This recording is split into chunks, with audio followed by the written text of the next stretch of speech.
విడు మొరటోడు అని వాళ్ళు వీళ్ళు ఎన్నెన్ని అన్న పసి పిల్లవాడు నవ్వాడు.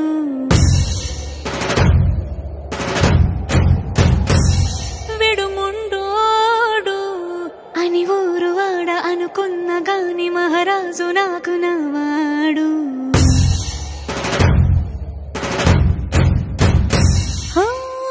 మాట పెడుసైనా మనసులో వెన్న రాయిలా ఉన్నవాడిలోన దేవుడెవరికి తెలుసును నాకన్నా.